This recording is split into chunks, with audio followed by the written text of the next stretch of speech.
एक समय में कांग्रेस के शासनकाल में जब टीएस सिंहदेव स्वास्थ्य मंत्री हुआ करते थे, जिस शहरी प्राथमिक स्वास्थ्य केंद्र की चर्चा राज्य स्तर पर होती थी, कई तरह की स्वास्थ्य सुविधाएं उपलब्ध कराने की जांच की चर्चा, जहां पर कैंसर के मरीजों को कीमो की सेवा उपलब्ध कराई जा रही थी, साथ ही कई गंभीर बीमारियों के लिए जहां पर चिकित्सा व्यवस्था की बात की जा रही थी, ठीक उसके उलट अब वही शहरी प्राथमिक स्वास्थ्य केंद्र नवापारा अब विवादों में नजर आ रही है। प्रदेश में सरकार बदलते ही विपक्ष के निशाने पर सबसे पहले यदि कोई स्वास्थ्य केंद्र है तो वह नवापारा शहरी प्राथमिक स्वास्थ्य केंद्र है। भाजपा से पार्षद एवं अंबिकापुर विधानसभा क्षेत्र से भाजपा की ओर से प्रमुख दावेदारों में से एक आलोक दुबे ने शहरी प्राथमिक स्वास्थ्य केंद्र नवापारा के अव्यवस्था की शिकायत नए स्वास्थ्य मंत्री श्याम बिहारी जायसवाल को की है। भाजपा पार्षद आलोक दुबे ने शिकायत में कहा है कि शहरी स्वास्थ्य केंद्र में 7 पद स्वीकृत हैं, जिसके बदले यहां पर 32 लोग कार्यरत हैं। बाकायदे अपनी शिकायत में उन्होंने यह भी कहा है कि मैंने स्वास्थ्य मंत्री को हॉस्पिटल का दैनिक उपस्थिति पंजी की वह कॉपी भी संलग्न कर भेजी है, जिसमें 51 लोगों की उपस्थिति दर्ज है। अर्थात इतने लोग संलग्न होकर यहाँ पर क्या सेवाएं दे रहे हैं, समझ से परे है। उन्होंने आरोप लगाया कि कांग्रेस के शासनकाल में राजनीतिक नजदीकी का फायदा उठाकर इतने लोगों को पदस्थ किया गया है। यहाँ तक कि राज्य सरकार द्वारा समस्त संलग्नीकरण को हटाने निर्देशित किया गया। इसके बावजूद मुख्य चिकित्सा एवं स्वास्थ्य अधिकारी के कार्यालय से संलग्नीकरण हटाने का आदेश निकलता है, इसके बावजूद किसी का भी संलग्नीकरण समाप्त नहीं किया जाता। अंबिकापुर के नवापारा में जो हॉस्पिटल है, इसमें शहरी स्वास्थ्य केंद्र नवापारा के नाम पे जो अस्पताल है, इसमें ज़रूरत से ज़्यादा डॉक्टरों की कांग्रेस शासनकाल में मनमानी पदस्थापना कर दी गई।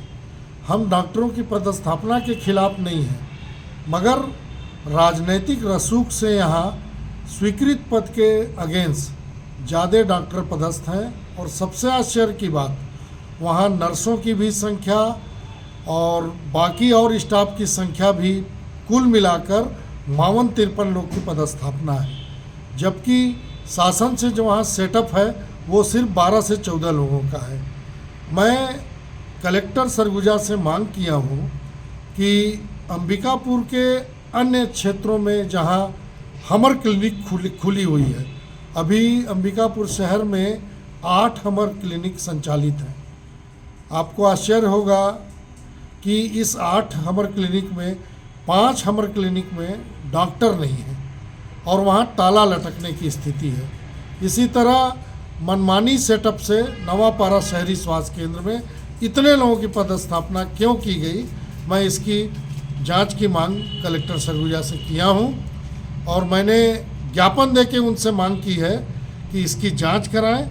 जांच करा के यहाँ पे जो ज़्यादा संख्या में डॉक्टर पदस्थ हैं, इनको शहर के अन्य हमर क्लिनिक जहाँ पे डॉक्टर पदस्थ नहीं है, उनकी पदस्थापना की जाए ताकि शहर की स्वास्थ्य सुविधा सुचारू रूप से चल सके। एक समय में अंबिकापुर का शहरी प्राथमिक स्वास्थ्य केंद्र राज्य स्तर पर अपनी एक बड़ी पहचान रखता था। इस स्वास्थ्य केंद्र को सम्मानित भी किया जा चुका है।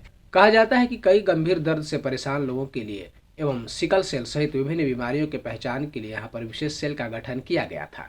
सरगुजा संभाग के दूर दूर से प्रभावित मरीज यहाँ पर इलाज हेतु पहुँचते हैं। ऐसे में सवाल यह उठता है कि आखिरकार किस नियम के तहत 51 लोगों को यहाँ पर संलग्न किया गया है।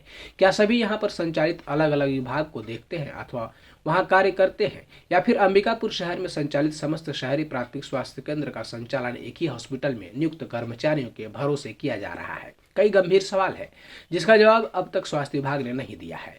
भाजपा पार्षद आलोक दुबे सहित सामाजिक कार्यकर्ता अभय नारायण पांडे ने भी इस मामले में शिकायत की है। उन्होंने अपने शिकायत में यह भी आरोप लगाया है कि शहर में कांग्रेस के शासनकाल में 8 हमर क्लिनिक की स्वीकृति दी गई है, जिसमें केवल नमना कला एवं पुलिस लाइन हमर क्लिनिक में स्टाफ है, लेकिन बाकी के 6 हमर क्लिनिक में कोई स्टाफ नहीं है। ऐसे में कई सवाल उठ रहे हैं कि आखिरकार क्या यह शिकायत एवं अव्यवस्था सही है या फिर स्वास्थ्य विभाग की कार्यप्रणाली इसी तरह की है। अंबिकापुर में संलग्नीकरण का खेल सिसोदिया जी के आने से इतना बड़ा खेल चला है जिसका कोई हिसाब नहीं है। इसका एकमात्र उदाहरण मैं दे रहा हूँ सिर्फ नवापारा का, जहाँ प्राथमिक स्वास्थ्य केंद्र में मात्र 7 लोगों का, पूरे स्टाफ में 7 लोगों का सेटअप का स्टाफ था, वहाँ 52 लोग हैं, बाद में 11 लोग होना था और 11 आज भी है, उनके नियम और प्रावधान में, लेकिन 12 वहाँ तो 1 दर्जन तो डॉक्टर हैं और टोटल कर्मचारी आज 52 हैं। जो सुदूर देहात में जिनकी पदोन्नति है उन सबों को वहाँ अटैच कर दिया गया है। महीना में सिर्फ वेतन लेने आते हैं, बाकी वो घूम रहे हैं शहर में।